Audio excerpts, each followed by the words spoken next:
Nice to have a sit down, just where we have some good extended time. Governor Stitt, thanks for coming in. One thing a lot of folks are wondering, just who are you endorsing for the GOP primaries? I think we know a couple of them, but what about, first I want to ask you about the Senate race for the Republican side.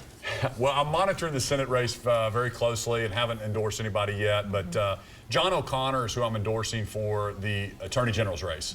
I've known him for 20 years. He's a man of integrity. He's been helping fight back against the Biden administration's overreach. Think he's great. And then Ryan Walters for Superintendent of Education. He's on my cabinet as secretary. He's a public school teacher. He stands for parents. Ryan Walters is unbelievable. So those two people I'm really getting behind. All right, we're showing the Senate candidates here, but you're not going to name anyone right now of who you're going to be endorsing, right? No, I'm holding that close to the vest. Oh, okay. We'll be following that. By the way, the primary June 28th. Okay, we're heading into Father's Day weekend. Governor, you've got 6 kids, happily married. How do you guys celebrate Father's Day?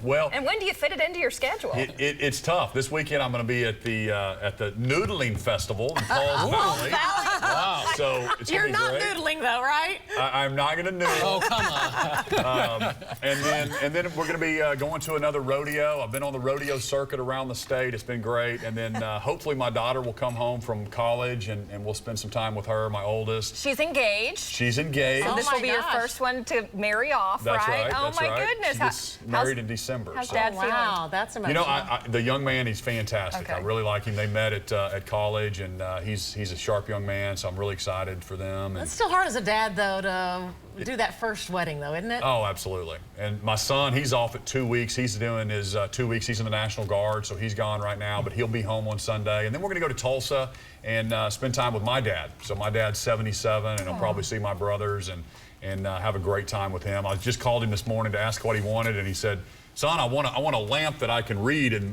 bed. So I don't like the lamp that just shines down. I want you to get me a Off lamp the that I can Okay. off the wall. Clamp to the bed or something, right? I said, all right, Dad. Do you use Amazon? What does the governor use?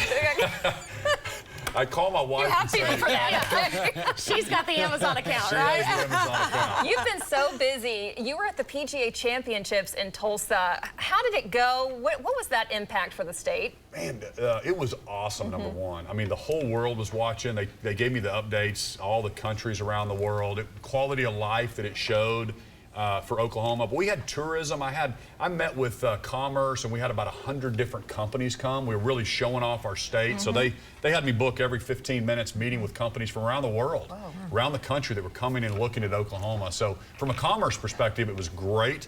I had Governor Christie was my special guest from New Jersey, former Governor Chris Christie.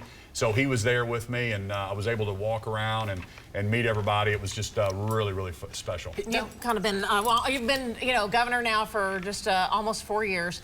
And you were a businessman before in the private sector and jumped in. How has life changed for you and your family over this last term that you guys have been serving? Well, first off, it has been the honor of a lifetime. I love it. I love meeting people and going to all 77 counties. I was in Altus and Lawton yesterday.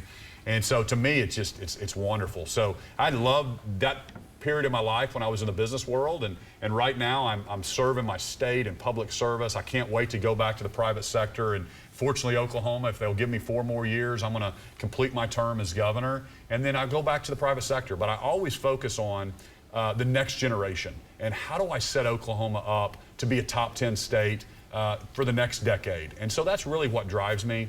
But it's been great. I'm still a dad and a husband, and you have to manage all that like everybody does with your job and being a parent. So there's challenges. I've got teenage daughters right now. Oh, boy. And you got to pay for a wedding, too. And I have to pay for a wedding. But it's just life, and I'm a 4th generation Oklahoman, and there's no better place to live than the state of Oklahoma right now. We are really moving the needle. We're migration, the economy. We've got the lowest unemployment we've ever had. We cut taxes last year for Oklahomans, so couldn't be more pleased with the momentum that we're getting. Well, Governor Stitt, we thank you so much for just this extended time, just to kind of sit down and have a conversation with you today. It's my pleasure. And maybe we'll be talking to you real soon again. Awesome. We're going to count for you for that debate coming up in August, okay? Okay. All right, sounds good. I got you on the record here.